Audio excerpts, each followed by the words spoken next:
तो कहानी की शुरुआत में हम हारुकी नाम के एक टीचर को देखते हैं जिस स्कूल के प्रिंसिपल कह रहे थे कि मैं आपसे रिक्वेस्ट करना चाहूंगा कि आप इस स्कूल के लाइब्रेरी के इंचार्ज बन जाइए, क्योंकि मैंने सुना है कि आप जब इस स्कूल में स्टूडेंट थे तो आप लाइब्रेरी कमेटी में थे और आपने इतने सारे बुक्स पे लेबलिंग की थी और फिर सबको अच्छे से अरेंज भी किया था। इस पे हारुकी कहता है पर वो तो 12 साल पहले की बात है, जिस पे प्रिंसिपल कहते हैं कि हाँ हमें पता है, लेकिन मुझे आप पर पूरा भरोसा है कि आप अभी भी कर लेंगे।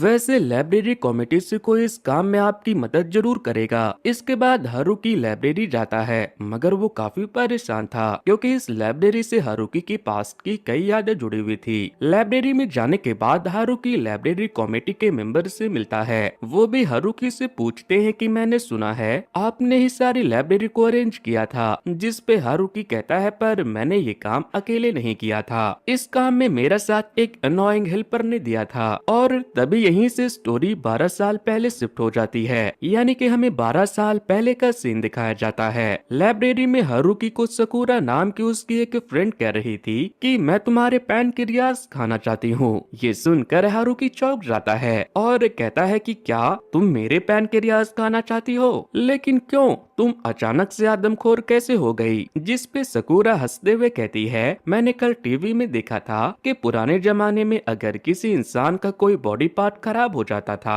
तो वो किसी एनिमल का वही बॉडी पार्ट को खा लेता था। जैसे अगर किसी इंसान का लिवर खराब हुआ हो तो वो किसी जानवर का लिवर पकाकर खा लेते थे, जिससे उनकी खुद की लिवर ठीक हो जाती थी। तब हारुकी कहता है अच्छा तो ये बात है, तो इसलिए तुम मेरे पैनक्रियास खाना चाहती हो ताकि तुम्हारा पैनक्रियास ठीक हो जाए। तुम बहुत बकवास करती हो। जिस पर वो कहती है कि मैं ये सारी बातें सिर्फ तुम्हारे साथ ही तो कर सकती हूँ, किसी और को मेरे इस सीक्रेट के बारे में पता ही कहाँ है। पास्ट की इस याद को याद करते हुए हारुकी मुस्कुराता है और स्कूल ऑफ होने पे अपने घर चला जाता है। इसके बाद सीन वापस से पास्ट में शिफ्ट होती है और हमें हारुकी और सकुरा की फर्स्ट मीटिंग दिखाई जाती है। हारुकी हॉस्पिटल के लाइब्रेरी में बैठा एक बुक रीड कर रहा था, तभी अचानक उसके सामने एक और बुक गिरती है जिसे वो तुरंत उठाता है और खोलकर पढ़ना शुरू कर देता है। तब उसे पता चलता है कि ये कोई बुक नहीं बल्कि किसी की पर्सनल डायरी है, जिसमें लिखा हुआ था कि मेरे पैनक्रियाटिक कैंसर के बारे में मेरे घर वालों के अलावा और किसी को नहीं पता। मेरे इस बीमारी के बारे में मुझे 29 नवंबर 2003 को पता चला था, जिसके बाद से मैंने अपने थॉट्स को इस डायरी में लिखना शुरू कर दिया क्योंकि मुझे पता है मैं ज्यादा दिन तक अब जिंदा नहीं बचूंगी। अभी हारुकी वो डायरी पढ़ ही रहा था कि सकुरा नाम की लड़की आकर कहती है ये डायरी मेरा है। सकुरा को देखकर हारुकी हैरान हो जाता है क्योंकि ये तो उसकी ही क्लास की सबसे पॉपुलर लड़की थी। उसे पैनक्रियाटिक कैंसर है ये तो किसी को भी नहीं पता था और ना ही कोई अंदाजा लगा सकता था, क्योंकि सकुरा तो स्कूल में हमेशा हंसते खिलखिलाते रहती थी। वो हर टाइम बस मस्ती के मूड में होती थी। अब हारुकी को सकुरा कहती है कि मुझे पता है तुमने मेरी डायरी पढ़ ली है, मगर प्लीज इस बारे में किसी को मत बताना। मैं जब तक जिंदा हूँ एक नॉर्मल लाइफ जीना चाहती हूँ। वैसे तुम यहाँ क्या कर रहे हो, तुम्हें क्या बीमारी है। तो हारुकी कहता है बीमारी है नहीं थी, मेरा अपेंडिक्स का ऑपरेशन हुआ था, कुछ टेस्ट करवाने थे तो वो आज मैंने करवा लिए। अब रिपोर्ट देने में उन्होंने कहा थोड़ी देरी है तो मैं यहाँ लाइब्रेरी आ गया टाइम पास करने। इस पे सकुरा कहती है तुम तो हारुकी हो ना,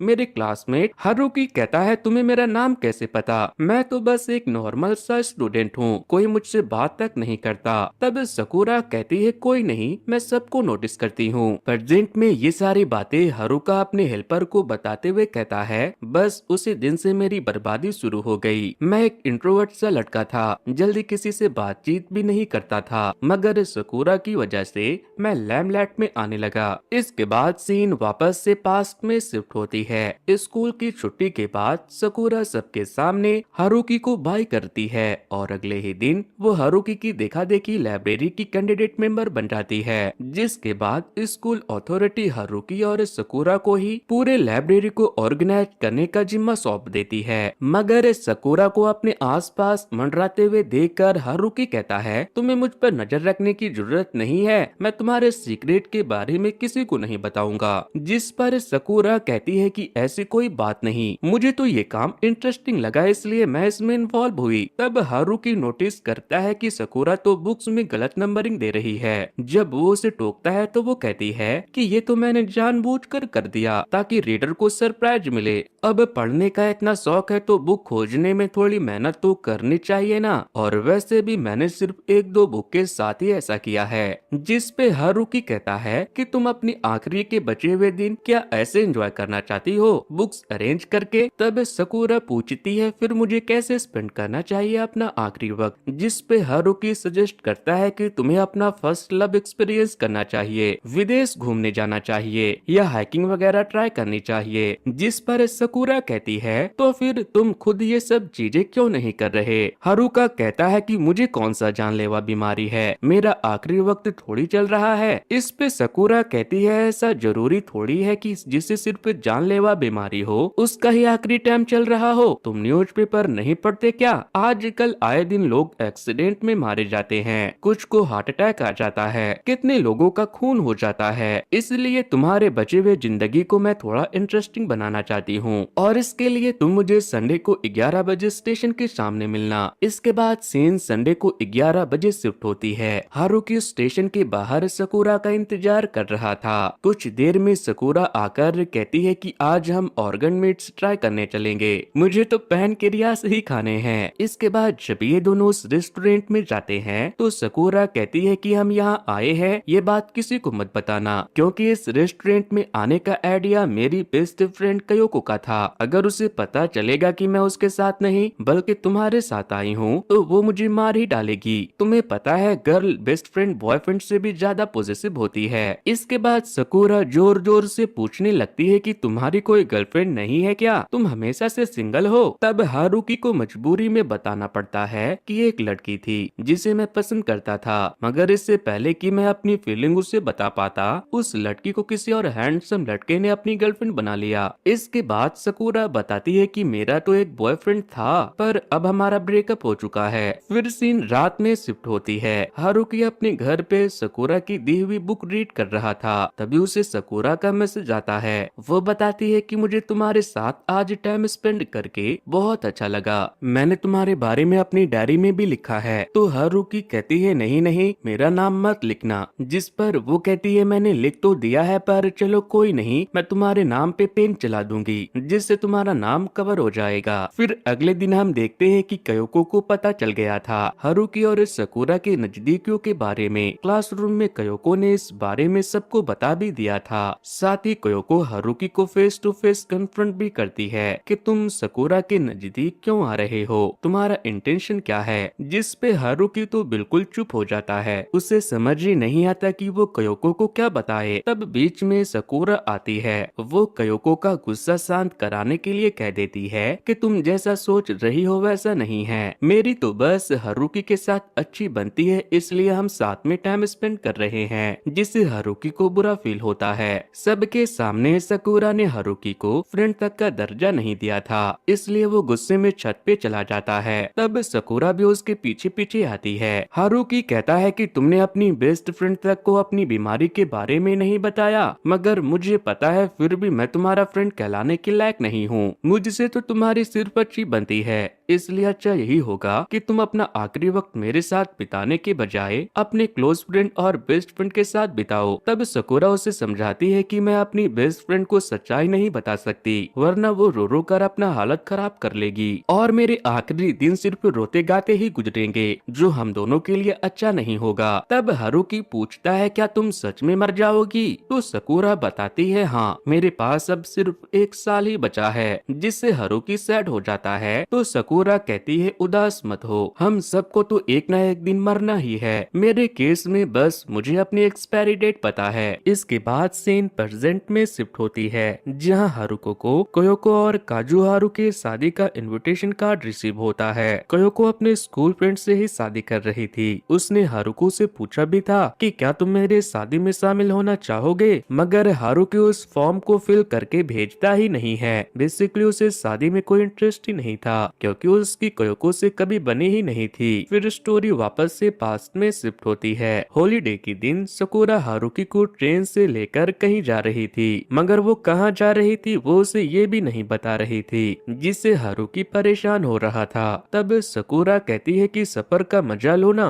मंजिल के बारे में उतना मत सोचो। अच्छा ये सब छोड़ो, तुम्हें पता है मैं अपने पेरेंट को झूठ बोलकर आई हूँ कि मैं कयोको के साथ ओवरनाइट ट्रिप पे जा रही हूँ। मैंने फर्स्ट टाइम अपने पेरेंट से झूठ कहा है। फिर हारुको को वो अपनी डायरी में बकेट लिस्ट दिखाते हुए कहती है कि मरने से पहले मैं ये सारी चीजें करना चाहती हूँ। फिर नेक्स्ट स्टेशन पे उतरने के बाद सकुरा एक बुलेट ट्रेन पकड़ती है, जिसके बाद ये दोनों खुशू नाम की जगह पे पहुंच जाते हैं, जहां दोनों साथ में अलग अलग जगहों पे घूमते हैं और अलग अलग टाइप का फूड ट्राई करते हैं। फिर रात में सकुरा एक लग्जरी होटल में रूम बुक करती है। दरअसल वो मरने से पहले अपनी सारी सेविंग को अपने ऊपर खर्च करना चाहती थी। इतने मस्त से रूम में आकर सकुरा को काफी एक्साइटमेंट हो रही थी, मगर हारुकी को गिल्टी फील हो रहा था कि वो एक लड़की के पैसों पे इतने अच्छे रूम में स्टे कर रहा है। तभी सकुरा नहाने के लिए वॉशरूम में जाती है और कहती है मैं अपना फेस वॉश अपने बैग में ही भूल गई, क्या तुम मुझे फेस वॉश ला कर दे दोगे? जिसके बाद हारुकी आग बंद करके वॉशरूम में एंटर करता है और जल्दी से उसका वॉशरूम पाउच देकर भाग आता है और कहता है कि पाउच में से खुद से ही निकाल लो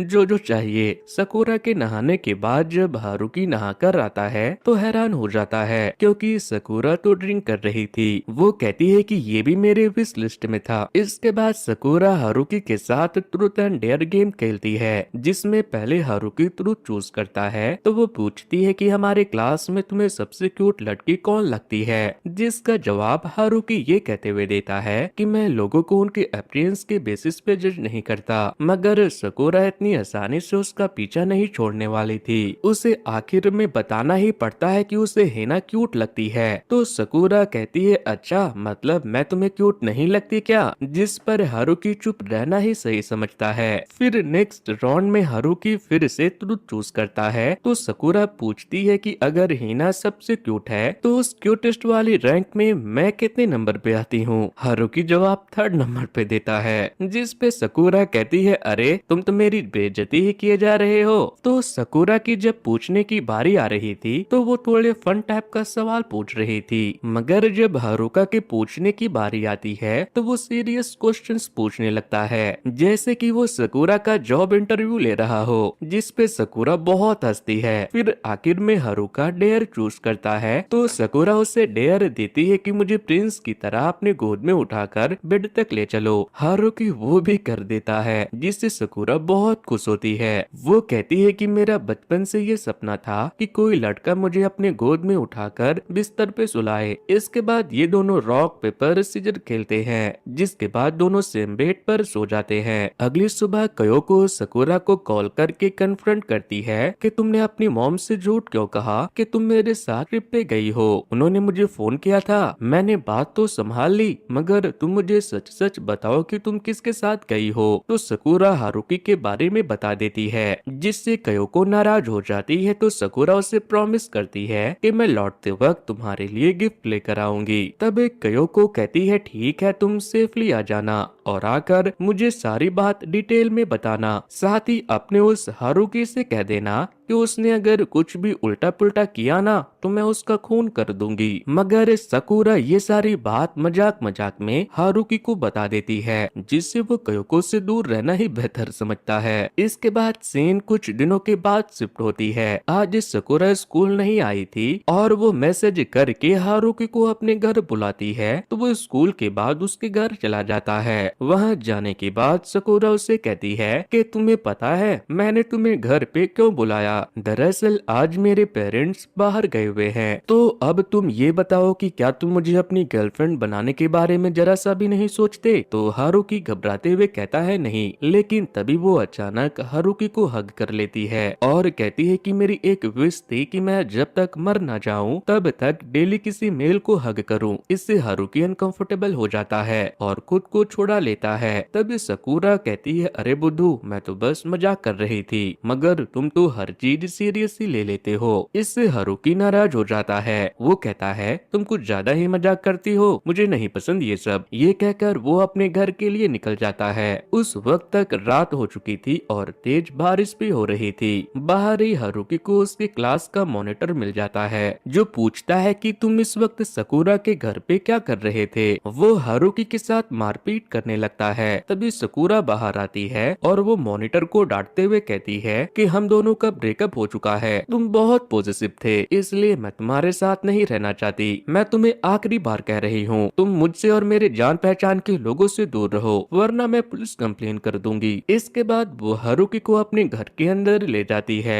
वो भीग चुका था तो सकुरा उसे अपने डैड के कपड़े वगैरह चेंज करने को देती है। साथ ही हारुका उसे अपने गुस्से के लिए माफी मांगती है। इसके बाद सीन कुछ दिनों के बाद शिफ्ट होती है। सकुरा हॉस्पिटल में एडमिट हो गई थी, जिसके लिए कोयोको हारुकी को ब्लेम करती है कि तुम्हारे संगत में आने के बाद सकुरा बीमार रहने लगी है, वरना वो पहले बिल्कुल फिट थी। सकुरा के एडमिट होने के बाद जानकर हारुकी उससे मिलने हॉस्पिटल जाता है, जहाँ सकुरा उसे बताती है मैंने बाकी फ्रेंड से ये कहा कि मेरा अपेंडिक्स का ऑपरेशन होने वाला है, इसलिए मैं एडमिट हुई हूँ, मगर सच्चाई तो तुम्हें पता है कि कैंसर की वजह से मुझे एडमिट होना पड़ा, पर तुम ये बात किसी और को मत बताना। अब क्योंकि सकुरा ने स्कूल एब्सेंट किया था, इसीलिए हारुकी स्कूल में जो जो पढ़ाया जाता है वो जाकर हॉस्पिटल में सकुरा को बताने लगता है, जिससे सकुरा काफी इम्प्रेस हो जाती है और कहती है कि तुम्हें तो टीचर बनना चाहिए, तुम बहुत ही अच्छे से समझाते हो। फिर कुछ देर के बाद वहाँ कोयोको आ जाती है। इससे पहले कि कोयोको फिर से हारुकी से झगड़े, हारुकी चुपचाप वहाँ से निकल जाता है। मगर इसके बाद भी कई दिनों तक हारुकी सकुरा से मिलने के लिए हॉस्पिटल जाता रहता है। फिर एक दिन की बात है, जब हारुकी अपने घर पे स्टडी कर रहा था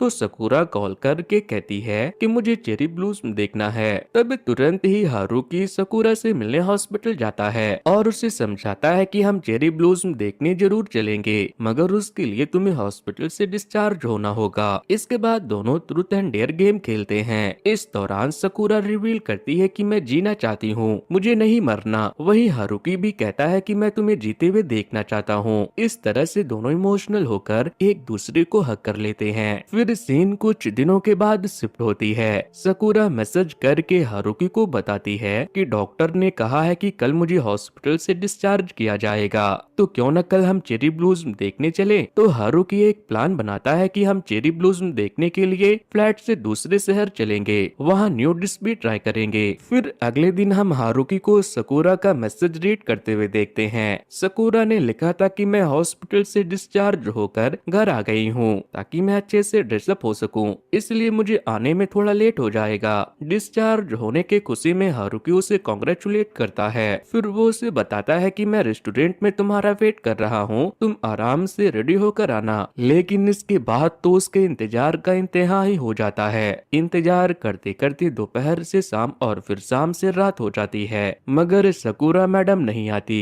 फिर उसे न्यूज से पता चलता है कि 2 बजे के आसपास सैड वॉक पे सकुरा नाम के हाई स्कूल स्टूडेंट को किसी ने नाइफ से स्टैब करके मार दिया। जब एक लेडी की नजर उस पे पड़ी तो उसने पुलिस को इन्फॉर्म किया। विक्टिम को हॉस्पिटल लेकर जाया गया, मगर तब तक उसकी मौत हो चुकी थी। फिर पुलिस ने आसपास के सीसीटीवी को चेक किया तो पता चला कि एक पागल आदमी ने सकुरा को स्टैब किया था, जिसे फिर से अरेस्ट कर लिया गया। ये खबर सुनते ही हारुका के पैरों के तले जमीन खिसक जाती है। वो सोचता है मैंने तो सोचा था कि सकुरा हॉस्पिटल से डिस्चार्ज हो गई है तो उसकी तबीयत अब पहले से बेहतर होगी, हम ट्रिप पे जाएंगे और साथ में मोमेंट चेस करेंगे। मगर अचानक से ये क्या हो गया, ऐसा तो मैंने अपने बुरे सपने में भी नहीं सोचा था। सकुरा के मौत की खबर को डाइजेस्ट करने में हारुकी को 1 महीने का समय लगता है। इस 1 महीने में हारुकी पूरे दिन अपने कमरे में पड़ा रहता है। वो स्कूल भी नहीं जाता, बस अपने कमरे में बैठे बैठे सकुरा के साथ बिताए गए पलों को मिस करता रहता है। सकुरा की बातें जो उससे पहले नॉन स्टॉप बकबक लगा करती थी, अब वो उन्हीं बातों को सुनने को तरस गया था। फिर 1 महीने के बाद हारुकी हिम्मत करके सकुरा के घर जाता है, उसकी फोटो के सामने प्रे करता है और फिर सकुरा की मॉम को बताता है कि मुझे सकुरा के बीमारी के बारे में पता था। सकुरा अपनी एक डायरी लिख रही थी, उसने मुझे कहा था कि मेरे मरने के बाद तुम मेरी डायरी पढ़ सकते हो, इसलिए क्या आप प्लीज मुझे उसकी वो डायरी दे सकती हो। तब सकुरा की मॉम कहती है अच्छा तो वो तुम हो? सकूरा ने मुझे बताया था कि मैं अपनी जिंदगी के बाद अपनी ये डायरी किसी को सौंपना चाहती हूँ। उसे मैंने अपनी बीमारी के बारे में बताया है, मगर वो बहुत ही डरपोक है, इसलिए मुझे नहीं लगता कि वो मेरे फ्यूनरल पे भी आएगा। मगर मुझे पक्का यकीन है कि वो कभी न कभी इस डायरी को लेने जरूर आएगा। ये बताकर सकूरा की मॉम वो डायरी हारुकी के हवाले कर देती है, जिसके बाद हारुकी वो डायरी वहीं से पढ़ना शुरू करता है जहाँ पे सकूरा ने हारुकी के साथ अपनी फर्स्ट मीटिंग के बारे में लिखा था। उसमें सकूरा ने लिखा था कि जब मैंने अपनी डायरी किसी और के हाथ में देखा तो मैं काफी डर गई थी, मगर मैंने ऐसे प्रिटेंड किया जैसे मुझे फर्क नहीं पड़ता। तब जाकर हारुकी ने नॉर्मल बिहेव करना शुरू किया। सच्चाई तो ये है कि इस मीटिंग के पहले से मैं उसे नोटिस किया करती थी, क्योंकि हारुकी क्लासरूम में हमेशा बैठकर बुक रीड किया करता था। मैंने उसे कभी किसी के साथ उठते बैठते हंसी मजाक करते हुए नहीं देखा था। मैं उसे करीब से जानना चाहती थी और इसीलिए मैं लाइब्रेरी कमेटी मेंबर बन गई। उसके साथ बुक्स अरेंज करते करते हमने एक दूसरे के बारे में काफी कुछ जाना। इसके बाद मैंने अपनी बकेट लिस्ट पूरी की। एक लड़के के साथ मैं ट्रिप पे दूसरे शहर गई। हमने वहाँ की स्पेशल डिश ट्राई की, साथ में एक ही बेड पे सोए। ये सब काफी इंटरेस्टिंग था मेरे लिए, क्योंकि मेरे पास बाकी लोगों की तरह जीने के लिए एक लंबी जिंदगी नहीं थी, तो मुझे अपनी पसंद की चीजें इसी जिंदगी में करनी थी। मैं सबके सामने हमेशा हंसते खिलखिलाते रहती थी, मगर सच्चाई तो ये है कि मैं अकेले में बहुत रोती हूँ। मुझे भी बाकी लोगों की तरह जीना है। मैं इतनी जल्दी मरना नहीं चाहती, पर मेरे चाहने ना चाहने से क्या होता है। सकूरा की डायरी पढ़कर हारुकी और सकूरा की मॉम दोनों इमोशनल होकर बहुत रोते हैं। इसके बाद स्टोरी प्रेजेंट में शिफ्ट होती है, जहां हारुकी चेरी ब्लूज़म को देखते हुए सकूरा को मिस कर रहा था और रिग्रेट कर रहा था कि काश उस दिन मैं सकूरा के कहने पे उसे चेरी ब्लूज़म दिखाने ले गया होता। इसके बाद हम हारुकी को लाइब्रेरी में बुक्स अरेंज करते हुए देखते हैं। वहाँ एक बुक में से सकूरा की एक सीक्रेट लेटर मिलती है, जिसे लेकर वो जल्दबाजी में कयोको के वेडिंग में पहुँचता है और वो लेटर उसे दे देता है। उसे पढ़कर कयोको काफी इमोशनल हो जाती है, क्योंकि वो लेटर सकूरा ने कयोको के लिए ही लिखा था, जिसमें उसने लिखा था कि कयोको मेरी प्यारी बेस्ट फ्रेंड, प्लीज मुझे माफ कर दो, मैं तुमसे बहुत प्यार करती हूँ। इसलिए मैंने अपनी पैनक्रेटिक कैंसर की बात तुमसे छुपाई, क्योंकि मुझे पता है तुम अपनी जिंदगी जीना छोड़कर मेरे लिए कितनी वरीड हो जाओगी। ये जिंदगी बहुत कीमती है, इसलिए प्लीज किसी अच्छे से लड़के से प्यार करके उससे शादी करना और क्यूट क्यूट बच्चे करना। और हाँ, मेरी हारुकी से बहुत अच्छी बनती है, तो प्लीज उसे डांटना मत, उसके साथ फ्रेंडशिप कर लेना। ये सब पढ़कर कयोको अपनी शादी वाले दिन ही रो पड़ती है और हारुकी से कहती है तुम्हें और कोई दिन नहीं मिला था ये लेटर देने के लिए, गधे कहीं के। इसके बाद कयोको हारुकी से पूछती है क्या तुम मुझसे फ्रेंडशिप करोगे,